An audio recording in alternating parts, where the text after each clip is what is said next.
All right. Good morning, everyone. My name is Sakhe Ntlabezo. I know I am here partly representing Rhodes, but I also believe I stand to represent a number of community-based partnership organizations in Makhanda, and we're quite excited to be here. It's actually quite fascinating that I get to talk because I believe, and please forgive me, Dr. Kosa, I might be the youngest speaker to come up on stage, talking on behalf of the oldest institution to be represented today, hopefully about something we've been doing over the past 10 years that might be of relevance. But in order for me to tell a meaningful story, I kind of have to start at the end of the story. And I'm going to start at a story about what a small city that's become known largely for potholes, even though that's not all we are, has managed to do in order to build its sector through this concept of partnership and collaboration. And that's why the story I'm telling now is not just about the university's own contribution to developing the sector.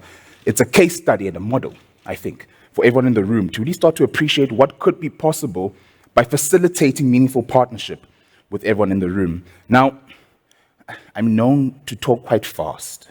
So if I'm rapping too hard, I'm going to ask someone to just do this so that I know I must slow, or just this, so I can slow down. Because I'm going to throw a lot of information and data ahead of you. I said I was going to start at the end, and, oh, Lord, I might be, I found the right button.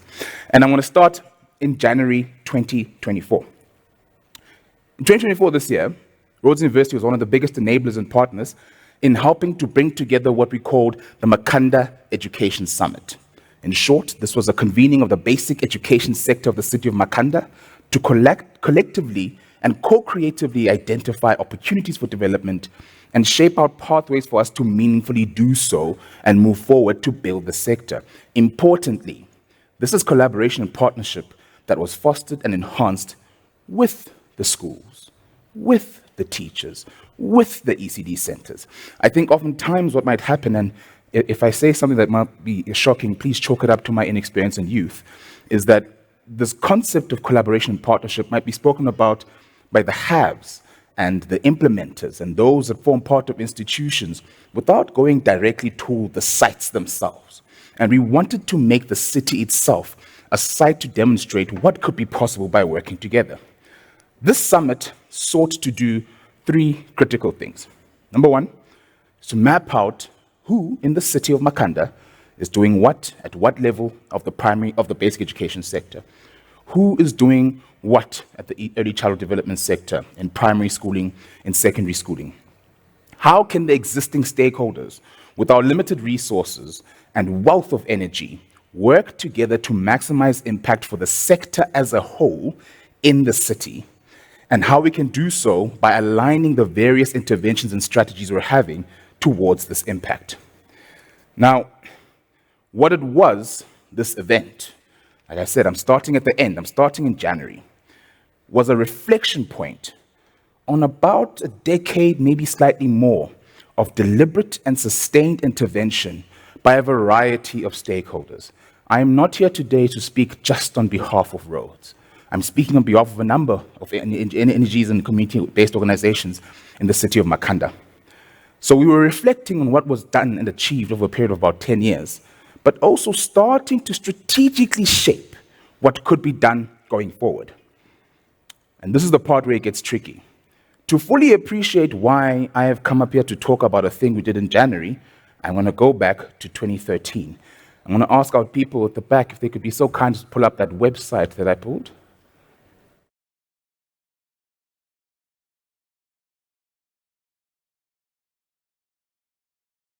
Way of telling the story of transformation in 10 years in the city, or the green shoots of it. I've presented on it twice. The first time was on Tuesday. So unfortunately, everyone here is a bit of my pilot group, but that's why we come with the strong energies that if it doesn't work out, I hope my words are charming enough too. Next slide. In 2013, Makhanda, then called Grahamstown, in the National Senior Certificate results that came out of the year, emerged as one of the 10th worst performing district in the country. Incidentally, the other 9 were all from the Eastern Cape. And this was part of a pattern of what had been spoken about and whispered. There were amahem in different corners from experts about what exactly is happening in the Eastern Cape. But in the city, This moment was also part of just shaking things a bit differently and approaching it from a point of saying something else has to be done to change this. Next slide, please. So a series of a variety of interventions started being set up by different role players and different people in the room. First of those, and one of the most important ones, was in 2014, the city's first Principals Forum was established by Gadra Education, one of the city's oldest education NGOs in that space. And those that are aware of what Principal Forums can be and do, these are very critical spaces to foster and enhance a community of partnership amongst school leaders. Next slide, sir. We get to 2015, and two very important things happen in the lifeline of the city itself. Number one, the Investors Empowerment Trust, alongside a series of other partners and funders and supporters we've had, provided and helped set up a multi-stakeholder consortium, including some education experts and education-based NGOs in the city of Makhanda, with the sole purpose being to look at literacy and numeracy interventions in the context. That consortium would, over the next few years, set up two rather powerful initiatives in the cities, amongst others, that would be quite beneficial. One of which is called a Whistle Stop School, which is a targeted literacy intervention program for young learners. And the other was to set up, I believe, the country's first isiXhosa spelling bee. We're in the Eastern Cape. If we're doing spelling bees, we can't spell photosynthesis only. We must spell uxhoxhoxho and see if these are the things that are connecting with people. Next slide, sir. Around the same time, the current Vice-Chancellor of Rhodes University, Professor Sizwe Mabezela, was inaugurated for the first of his now 2 terms. I mention his inauguration because at that moment of him being put in office, he made a very deliberate shift in his strategic priorities of what the university would be focusing on. And primarily for him, he made it quite important to center Makhanda and the university itself as being part of Makhanda. Sometimes these institutions happen to places. And the very principle of this was that the university is not just in Makhanda, it is of Makhanda. And therefore it has a role to play in helping to contribute to the development of Makhanda. Next slide, sir. I'm going to speed through the next few slides to just get through some part. One of the first things then he put his work towards, and reaching out to a couple of partners, some of them were in the room to help set up, was putting together a multi-stakeholder grouping called the Vice Chancellor's Education Initiative. This was local education experts in the city who could work with him and work with each other to develop a bigger series of interventions rooted in the university with the aim of helping to respond to the educational inefficiencies and challenges that are being faced in the system. Next slide, sir. In that same year, they then set up the first of their few initiatives, and 2 of them will be mentioned right now. The first is what's called the 9/10 mentoring program. And what this is a very simple program. You've got a Rhodes University student that partners with and mentors a matric student, and through a series of guided consultation processes, helps them improve their education outcomes. We reflect on what's hard, we reflect on your homework, but you have someone in the university helping you learn and develop further. The second one was a development through the partnership with the Rhodes Business School of a certificate in school leadership. And the purpose of this too was to then bring together school leaders, principals, deputy principals, HODs, towards helping to build a language, a lexicon of leadership amongst the schools themselves. You see these little seeds are being planted throughout towards hitting something impactful. Next slide, sir. 2017, the university partners with Gadra Education to create pathways for local disadvantaged students to begin to be able to access the universities. So what they do is that they create a bridging program in order to create stepping stones and ways of getting into the institution for local learners. Next slide, sir.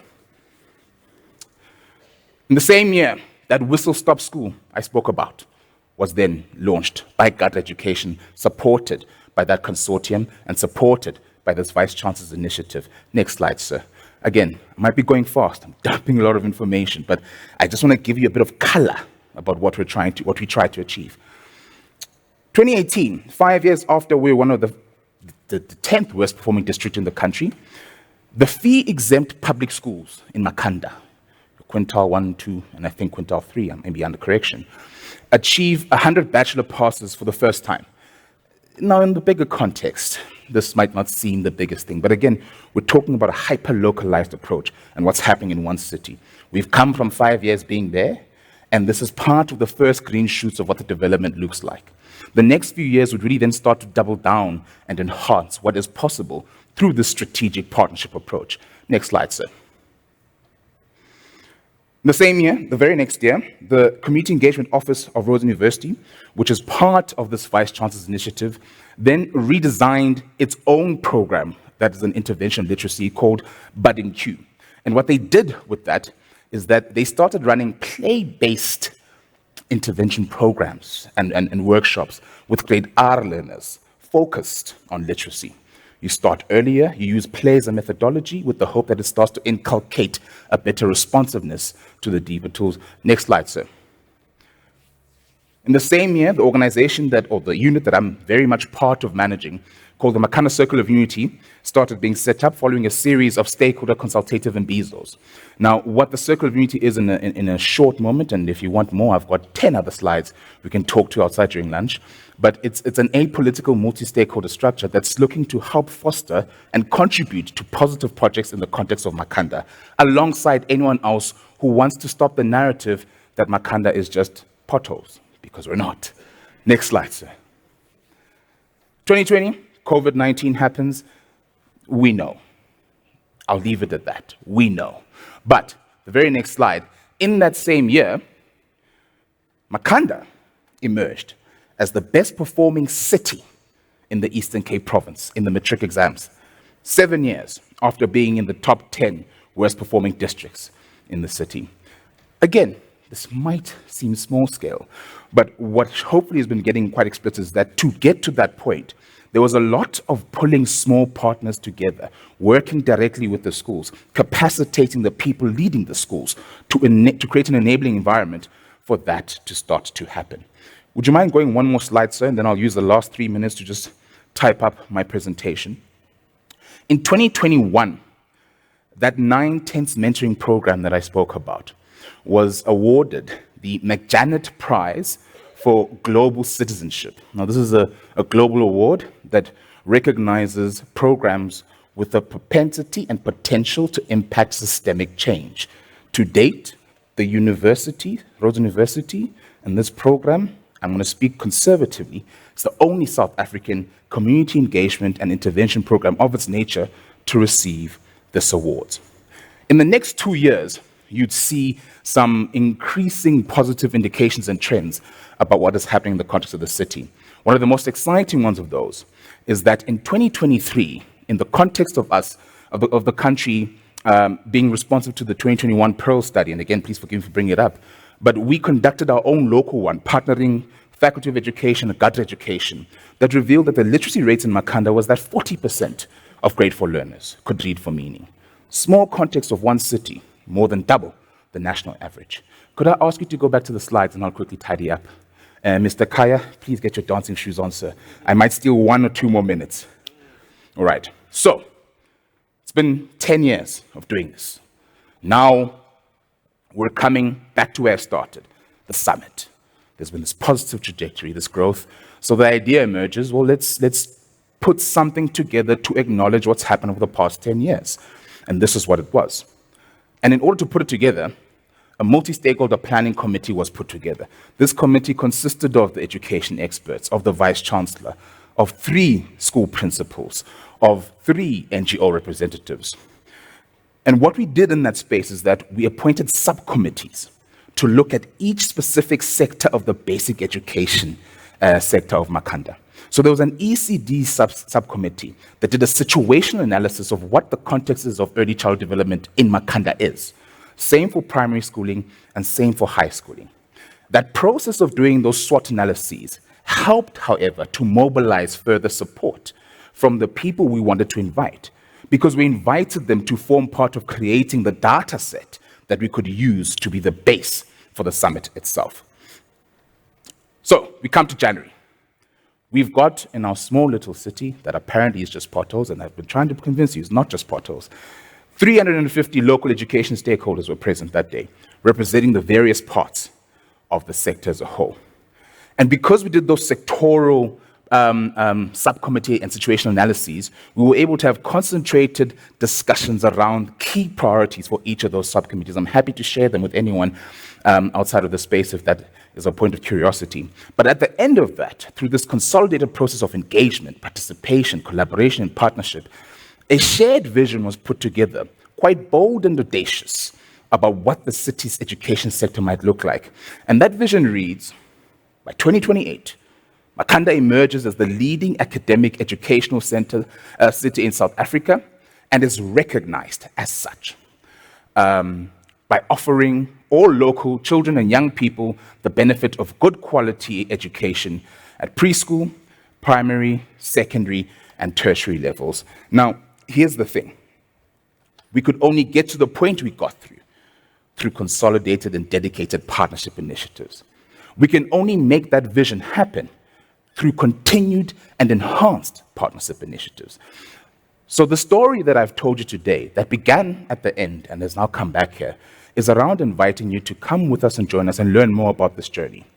What has been demonstrated is that there's capacity to do something quite powerful through a hyper-localized approach, working with the existing stakeholders that can effectively change how the sector as a whole functions. You create pathways for co-creation and ownership. You start to see positive trends like the ones I spoke towards. And these are some of the key lessons we learned through about what is possible. By working through different coordinating structures, we put together the summit that put together the shared vision. It wasn't Rhodes doing this to Makhanda. It was Rhodes working effectively and deliberately with Makhanda. By building the sector, we had a strong foundation for this. And by pulling together all parts of the sector, we were able to make sure that as we shape this vision, it doesn't represent one corner, but it casts a wide net. And that vision then can be shared by everyone who joined us in that journey. The last point I'll say is this. We could only do the summit and shape that vision when it happened because we had had a sustained period of development. It is that deliberate, sustained effort that can really enable the change. We can do so much more if we have many more partners with us, but we have really many lessons and insights to share. We'd want to form part of a bigger narrative of creating these strong hyperlocal sites of excellence because we believe Makhanda isn't just potholes. Makhanda could be a site of excellence for education. Thank you.